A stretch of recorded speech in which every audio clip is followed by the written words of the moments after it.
네, 안녕하십니까. 안녕하십니까? 네, 김원기 전문가. 오철 전문가입니다. 네, 오늘 며칠이죠? 2월 10일이죠. 네, 2월 10일입니다. 2월 10일 날 저희가 섹시한 종목 생방송을 갔다가 거기에서 시간이 많이 없어요. 그래서 부연적인 설명이 좀 많이 부족했었던 것 같아서 많이 부족했죠. 오늘 그래서 좀 추가적으로 좀 종목, 수익 낸 종목들을 이제부터 이렇게 영상으로 남겨서 좀 브리핑을 좀 해드릴 거예요. 그래서 왜 어떤 종목을 왜 이렇게 수익을 냈는지, 물론 너란 톡방에서 이렇게 보신 분들은 카톡방에서 보신 분들은 다 아실 거예요. 어떤 종목으로 매수했는지. 근데 본격적으로 우리가 이렇게 설명드린 건 없죠. 그래서 좀 설명을 좀 드릴게요.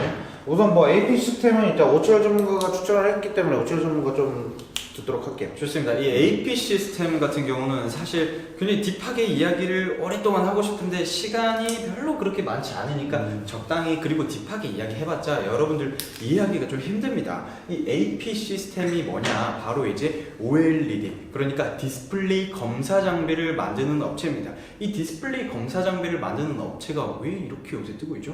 이렇게 생각을 하실 수가 있어요. 저는 AP 시스템과 HP 테크놀로지를 이 두 가지의 검사 장비 관련 업체들이 굉장히 괜찮겠다라고 생각을 했는데 두 가지 업체, 두 가지 종목 모두 다 상승이 꽤 많이 나와줬어요. 그런데 요새 제가 관심 있게 보고 있는 거는 바로 이 AP 시스템과 HP 테크놀로지의 QD OLED를 개발을 했을 때 다른 삼성이나 이제 LG나 이쪽에서 삼성은 이미 그거에 대한 개발 비용을 어마어마하게 퍼붓고 있어요. 그거를 개발을 했을 때 어마어마하게 또다시 한번 디스플레이 검사 장비가 빵 뜨지 않을까라는 생각에 진입을 했었는데 솔직히 말해서 어마어마하게 큰 값은 큰 수익률은 내지 못했습니다. 하지만 적당하게 안정권에서 수익 청산을 내고 빠져나왔다라고 말씀드릴 수가 있는 그런 종목이었습니다. 그러면은 이 성호테크론에 대해서는 김홍희 전문가님께서 설명을 해주셔야죠. 일단 성우테크론 같은 경우는 기업에 대한 내용은 굳이 설명 안 할게요. 제가 그때 카톡방에서도 너무 많이 설명을 드렸고, 그냥 이 종목은 제가 테마로 진입을 했기 때문에 거기에 대한 내용만 좀 설명해 드릴게요. 성우테크론 같은 경우는 일단 스마트 그리드 테마주로서 아무래도 정부 정책에 대한 지원이 어마어마하게 있었어요. 근데 왜 스마트 그리드에 대한 정부 정책이 이렇게 발표가 됐는데도 왜 주가가 움직이지 않을까 하면서 차트를 봤는데 거기 관련된 기업들 중에서도 가장 유독 좀 눈에 띄었던 종목이었기 때문에 그 즉시 바로 지금 보고 계시는, 지금 입장에 계시는 그런 회원님들께 바로 추천을 해드렸었던 종목이 되겠습니다. 그래서 이 종목은 아무래도 좀 기다려야 된다라고 해서 한 달 정도로 묵혔던 것 같아요. 2주 조금 넘게 묵혔는데 이 종목은 15.7% 정도 수익을 냈어요. 그래서 욕심부리지 않고 제가 청산 드렸었던 자리가 한 13에서 14% 정도 됐는데 그 이후까지도 계속 들고 계셨던 분들 15.7까지 수익을 냈었던 그런 종목이 되겠습니다. 네, 좋습니다. 그러면은 다음으로 피치로테크 아닙니다. 비츠로테크입니다.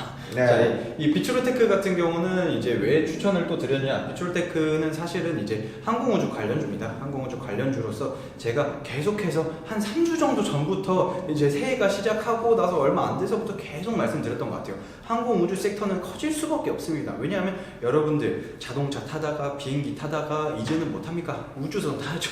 우주선 타러 갑니다. 이제 그렇게 넘어갈 수 있는, 그런 도약할 수 있는 그런 거다. 그런데 여기서 또 가장 중요한 게 있죠. 미국의 아크 인베스트먼트가 2021년도 첫 ETF 테마를 바로 항공우주 섹터로 지정을 했습니다. 그렇기 때문에 항공우주 관련 섹터들이 굉장히 큰 폭으로 뛰어준 걸 볼 수 있죠. 이제 이 비츠로테크가 사실 이 정도의 6%의 수익률을 먹고 나왔었는데 앞으로도 조금 더 크게 상승을 할 수 있지 않을까라는 생각에 저는 좀 유심히 지켜보면서 여러분들에게 제 진입가를 설명해 드릴 수도 있는 종목이다 라고 말씀드릴 수가 있겠죠. 네, 일단 비츠로테크 같은 경우는 오늘 2월 10일자죠. 2월 10일자로도 오늘 상승 마감을 했기 때문에 그쵸. 앞으로도 계속 상승을 할 거예요. 지금 저점을 다지고 좀 기회를 엿보다가 올라간 종목이기 때문에 아무래도 추가적인 상승이 있을 것 같고, 자, 그 다음으로는 일단 네오위즈 홀딩스예요. 네오위즈 홀딩스인데, 자, 이 네오위즈 홀딩스를 왜 추천했냐? 게임 관련주 네오위즈 있죠. 네오위즈를 가지고 있는 그런 회사라고 보시면 돼요. 홀딩스라는 것은 그 일부 자회사들을 하나로 통틀어 가지고 홀딩스라고 해요. 그래서 지주회사다 이렇게 보시면 될 것 같아요. 그만큼 네오위즈나 네오위즈 관련된 그런 자회사들을 하나로 묶어놓은 그런 기업인데, 제가 이거를 말씀드렸었던 것 중에 첫 번째는 네오위즈 홀딩스는 일단 차트가 너무 매혹적이었어요. 그래서 절대적으로 추천을 드릴 수밖에 없었고, 그러면 차트가 좋은데 재무 상태를 한번 확인해 볼까 하고 재무를 확인을 했는데 재무가 굉장히 좋습니다. 그렇죠.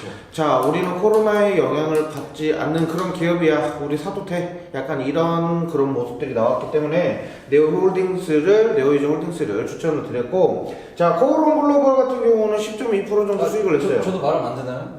네오이즈, 네네네. 좋아요. 이 네오이즈 저희가 멘트 욕심이 너무 강해요. 그러다 보니까 이거 저 김훈 전문가가 이 이야기 하면은 코오롱 글로벌은 내가 하겠지 했는데 자연스럽게 코오롱 글로벌 넘어가시는데, 그렇죠. 일단 네오이즈 홀딩스 간단하게 또 네오이즈가 1월 15일 날 여러분들 그 게임 회사 같은 경우는 IP가 굉장히 중요해요. IP라고 하면은 그냥 이제 좀 그 게임의 영혼 같은 거죠. 네, 게임의 영혼. 그러니까 예를 들면 리니지 있죠. NC 소프트에는 리니지가 있고, 그럼요. 네. 넥슨에는 바람의 나라가 있고, 넥슨이 이번에 완전 사상 최고치 경신한 거 알고 계시나요? 넥슨? 동종업계에서 사상 최고치로 매출액이 3조를 찍었죠. 네, 맞아요. 그래서 그만큼 투자하는 것도 어마어마해요. 그래서 그쵸. 게임주들이 어마어마한 그런 나날이 이게- 올 겁니다. 네. 이게 이 정도의 매출액을 찍은 거에 대한 가장 큰 원인 중에 하나가 바로 IP입니다. 이 IP가 넥슨의 매출액을 견인할 수 있었던 게 첫 번째로 바람의 나라 연 모바일 게임이 있었죠. 그리고 두 번째로 피파 모바일이 있었죠. 세 번째로는 카트라이더 러시 플러스가 있었습니다. 이게 다 모바일로 하는 게임이 다 견인을 한 거예요. 그 매출액의 67%가 그 비중을 다 모바일로 했다고 합니다. 어쨌든 그렇습니다. 네오이즈 홀딩스, 그러니까 네오이즈가 제가 말씀드리고 싶었던 거는 이제 블레스 언리시드가 이제 1월 15일 날 이제 비공개 공식 클로즈 베타 테스터를 진행을 했습니다. 그러면서 블레스 IP를 가지고 움직임이 도약이 있기 때문에 이 네오이즈 홀딩스 아무래도 그게 정식 오픈을 하면은 더 크게 상승을 할 수 있지 않은 종목인가라고 생각을 하고 있습니다. 좋아요. 코오롱 글로벌 한번 슬쩍 짧게 일단- 15초 정도로. 까불지 마세요. 알겠습니다. 아무튼 코오롱 글로벌은요, 일단은 코오롱 하면은 뭐부터 떠오르세요? 의류 브랜드도 그쵸. 떠오르시고, 코오롱 머티리얼즈 하면서 이런 게 있죠. 코오롱 그룹 내에서도 코오롱 글로벌 같은 경우는 무엇을 하냐면 건설 관련된 부분을 영위를 하고 있어요. 그래서 이런 부분들을 좀 영위를 하고 있는데 10.2% 수익을 냈어요. 근데 보시면요, 하늘채라고 하죠. 혹시 들어보셨어요? 아파트 하늘채? 알죠. 그럼요. 네. 예, 거기를 이렇게 하는데, 이번에 2021년도에 수주 계약이 많이 따냈어요. 그래서 더 앞으로 더 추가적인 상승이 있을 건데, 우리는 욕심내지 않고 10.2% 수익을 냈고요. 그 다음에 스페코, 좀 빠르게 진행하도록 할게요. 네. 스페코는 일단 방산주로서, 제가 이 종목 모르면은 진짜로 이 회사 감독했습니다. 그 정도로 자신이 있는 종목이기 때문에, 스페코, 풍력 관련주도 들어가지만 방산주로도 뽑히고 있는 그런 종목이기 때문에, 이 종목 제가 사라고 하면 그냥 사시면 돼요. 빅텍이랑 스페코 같은 경우는 사라고 하면 무조건 사세요. 그래서 일단은 스페코 같은 경우는 제가 11,000원 밑으로 내려가면 무조건 사라고 했거든요. 그렇게 해서 수익을 내는 종목이에요. 이런 종목이고, MS 오토텍은 7%, 이건 전기차 관련된, 부품 관련된 맞습니다. 기업이기 때문에 추가적으로 설명 안 할게요. 요거는 그냥 넘어가도록 하겠습니다. 일단 MS 오토텍이 전기차 관련돼서도 하지만, 거기에서 상품, 공조 시스템을 좀 이렇게 개발을 해서 좀 생산하는데, 해외에 있는 여러 독일 3사나 이런 쪽 회사도 이 MS 오토텍에 있는 물건을 좀 사용을 하고 있습니다. 이런 부분 알고 계시면 될 것 같고, 그 다음에 여기 안 보이시겠지만 선진이라는 기업이 있어요. 선진. 31.6%입니다. 네, 근데 이게 무슨 선지 해장국도 아니고 선진이 뭐야 이렇게 하시는 분들 있을 거예요. 선진이 하는 기업이냐면요, 육가공 관련된, 육가공 유통 관련된 그런 부분도 이렇게 진행을 하고 있고, 그 다음에 가장 중요한 건 우리가 돼지 열병 관련 그쵸. 수혜주로도 뽑힙니다. 근데 이번에 수혜를 어마어마하게 많이 받았죠. 그래서 갑자기 급등세로 이렇게 올라간 종목인데, 사업성이나 재무 상태도 굉장히 좋고요. 근데 이게 돼지 열병으로 인해서 좀 이런 게 있어요. 돼지 사료 같은 것들을 솔직히 이런 게 있죠. 돼지 이런 거 도축을 못 하잖아요. 네. 왜냐면 돼지 열병이 걸렸는지 어떻게 알아. 근데 이렇게 유통이 되다 보면은 갑자기 뭐 바이러스가 감염됐대. 그럼 도축을 할 수가 없어요. 그쵸. 근데 얘네들은 어떻게 해? 살처분을 해야 된다는 통지가 떨어지면 살처분을 하지만 살처분을 할 수가 없어요. 정부에서 떨어지지 않았기 때문에. 그러면 돼지를 굶어 죽일 거예요? 아니죠. 근데 이 선진이라는 기업에서 돼지나 사료를. 가축 이는 사료를 또 이렇게 생산을 해냅니다. 그래서 이렇게 판매를 하고 있는데 그만큼 사료가 가격이 비싼데 이 사료에 대한 공급량이 계속 늘어나고 계속 어느 정도 때가 되면은 얘네를 도축해서 그 자리를 마련하고 메꾸고 이렇게 해야 되는데 그 공백이 없이 그대로 축산을 꽉 채워져 있고 그만큼 들어가는 사료는 많기 때문에 사료에 대한 매출이 어마어마하게 늘어날 수밖에 없고 그리고 돼지고기 가격이 늘어나다 보니까 유통가가 당연히 늘어날 수밖에 없습니다. 거기에 대해서 자연스럽게 수혜를 받을 수밖에 없는 종목이 되겠고 그래서 이 종목을 제가 처음 봤을 때는 조금 늦었어요. 왜냐면 우리가 종목 연구를 수요일날에 방송을 하고 목요일날에 종목을 만들어가지고 제가 PPT 작업을 합니다. 근데 저희가 다시 다음 주 한 주로 7일을 기다려가지고 다시 이제 방송을 하게 하면은 이 종목이 이미 떠버려요. 그쵸. 그래서 좀 너무 아쉬웠었던 종목이기도 하기 때문에 좀 아쉬운데 아무튼 이러한 종목들로 해서 수익을 꾸준하게 드리고 있고 근데 제일 중요한 게 있어요.